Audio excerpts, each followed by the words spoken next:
கண்ணு தெரியாதவங்கள பாத்தீங்கன்னா எப்பவுமே கையில ஒரு குச்சி வச்சிருப்பாங்க. அது மட்டும் இல்லாம சுத்தி என்ன சத்தம் கேக்குது அப்படின்னு எப்பவுமே கவனமா கவனிச்சுட்டே இருப்பாங்க. அந்த சத்தத்தை வச்சும் அந்த குச்சிய வச்சும் தான் அடுத்தடுத்த ஸ்டெப்ப அவங்க எடுத்து வைப்பாங்க. இதே மாதிரி நம்மளோட வாழ்க்கையில ஒரு சில காரியங்கள் நம்முடைய கண்களுக்கு மறைவா இருக்கும்.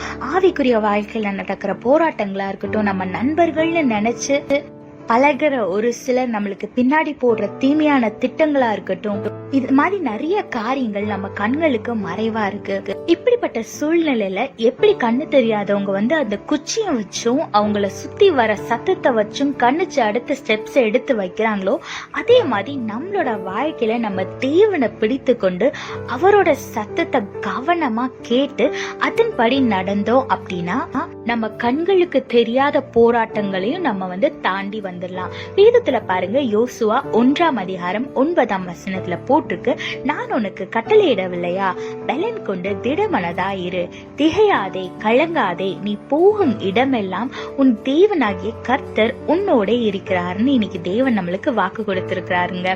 ஆமாங்க, நம்ம போற இடத்துல யார் யாரு எப்படி என்ன மென்டாலிட்டியோட நம்ம கூட பழகுறாங்க, நம்ம கிட்ட சிரிச்சுட்டு பின்னாடி போய் தீமையான திட்டம் போடுறாங்களா, இதுவுமே நம்மளுக்கு தெரியாது.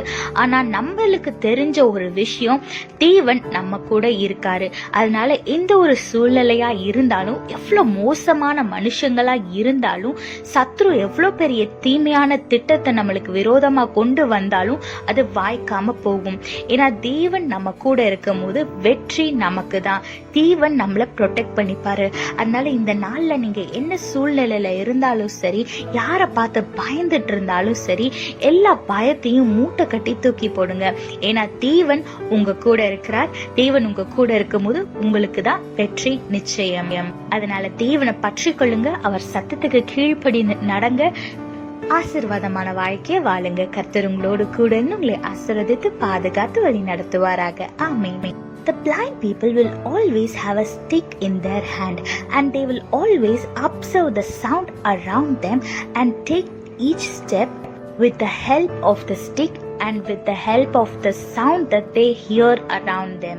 Likewise, in our life, we cannot see many things that are happening around us and behind us. For example, we don't know the spiritual battle that's going behind us. We don't know who is planning evil things against us. Sometimes it will be someone very close to us that we least expect that they will hurt us. So to overcome situation like this, you have to hold on to our Lord like the blind people hold on to the stick, and you should listen to the voice of our Lord and obey his words and walk by his guidance. Like the blind people, observe the sound around them and they will take their next step. Likewise, in our life, if we hold on to our Lord and if we take our each step by his guidance, he will always be with us and he will protect us from all harm and he will bless us.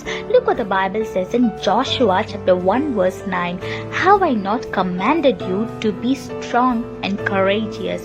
Do not be afraid. Do not be discouraged. For the Lord your God is with you wherever you go. Yes, our Lord is with us wherever we go. So no matter what kind of situation we are in, or no matter who is against us, when our Lord is with us, the victory is ours. So don't be afraid of any situation or people that who is standing against you, because our God is with you and the victory belongs to you. So hold on to our Lord, hear his voice and walk by his will and walk by his guidance and live a blessed life. God bless you all. Have a blessed day. Amen.